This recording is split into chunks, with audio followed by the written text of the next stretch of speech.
What's good? GeoFuck, Psych Perspectives. Light skin, dark skin, brown skin, whatever. Colorism, colorists in the community.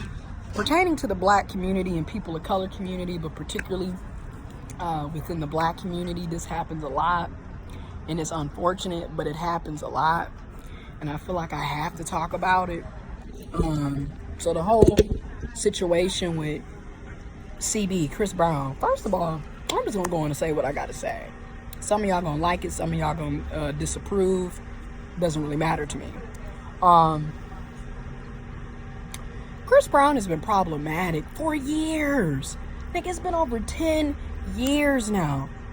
It's been over 10 years since that horrible situation in February of 2009 with him and Rihanna. Okay, it's been over a decade. And every step of the way, Chris Brown has proven time and time again that he is a toxic person.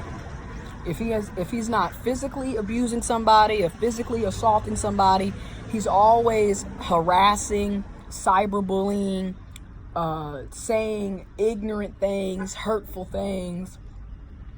He's always doing something or saying something stupid and toxic and abusive. Okay, so when you hear him in 2019 talking about you ain't got good hair or what's good hair or light skin this or light skin that, why are y'all surprised? This motherfucker has already shown you that he is limited, that he is toxic. He's already shown you that. So I just don't be getting why people be so damn surprised. That's my point. People, again, Dr. Maya Angelou said it best. When a person shows you who they are, believe them. Stop trying to sit up here and make people into what you want them to be. Take a motherfucker for who the hell they are. And then after you see who they are, it's up to you to decide if you want to continue to be dealing with their asses or if you want to leave their asses or take a step back from that person. Okay? Also, I am quote unquote light skin privilege. I quote unquote have what is perceived to be good hair. But this is colorism. This is colorist. This is self-hate at its finest. This is anti-black, anti-African at its finest. Okay? First of all, and I'm going to say some things that people are not going to agree with, and it's cool. Colorism really only seems to be a privilege within people of color communities, right? Because when you get into the bigger community, a police officer is not going to be like, well, I'm not going to pull you over because you have curly hair. I'm not going to pull you over because you're light skinned. No, you're black, you're a nigger, you're going to get the same treatment. See, that shit only really, in my opinion, and I can be completely wrong, but from my experience, my lived experience, this only benefits you in the black community and people of color communities, because outside, nobody gives a damn. You're not going to get a pat on your back because you have curly hair. You're not going to get a pat on the back because you're lighter skinned. Because you're still seen as a black person. You're still seen as a person of color. So outside of the black community, outside of the people of color community, nobody cares. You're still treated as a black person, as a nigger, as a second-class person, as a person of color. I'm just going to be honest. Now, do people have a right to a preference? Yes, they do. They have a right to a preference. But at the same time, we would be ignorant not to acknowledge that a lot of our preferences are based off of bigotry, self-hate, and European standards. Let's be honest, because if nobody had ever told you that black was ugly in the first place, and if anything that was associated with blackness is always negative, a lot of us wouldn't have the preferences that we have today in the first place. You would love the skin color black. You would want people to be black. You would want people to have big lips. You would want people to have tighter, coilier, kinkier hair. But because we have been taught from generations to generations to generations that black is ugly, that kinky, coily, tighter hair, tighter curls are ugly, we've bought into it. We believe it. Why do you think? Hell, from day one, black girls in particular, your parents, your mothers are putting perms in your hair.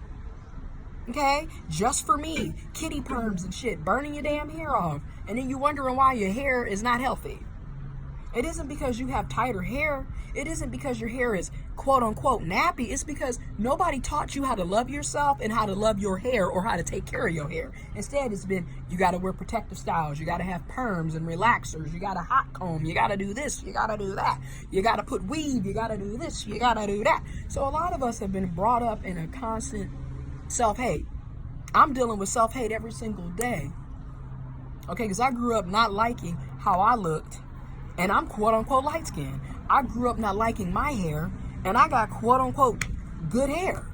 And what the hell is good hair? Good hair is any hair that's on your body, that's on your head, that's on your body. Stop letting people tell you that you're not beautiful, that you're not attractive, that you're not worthy. Stop. And stop listening to white folks. Stop listening to Europeans. And stop listening to self-hating niggas, self-hating Negroes, self-hating people of color. Because these people will continue to spread self-hate. And he's sitting up here with a daughter. And no telling what kind of bullshit he's telling his daughter. Okay? I mean, seriously. But in the same breath, Chris Brown, just like me, just like you, is a product of his environment. He grew up in an abusive, dysfunctional ass family. Your father beating the shit out your mother. And this isn't to give an excuse, but this is just to awaken people that if you're not careful, you become what you hate. Okay? And toxicity often breeds toxicity. Dysfunction often breeds dysfunction. You growing up, your mama getting her ass beat. You probably thinking, oh, much my mama, I did it to my mama, that's my mama. Then you turn around and you go beat on women. You turn around and you disrespect women. Because that's all you know. I'm sorry, but environments shape our realities, man. You know, and our lived experiences shape our realities. Okay?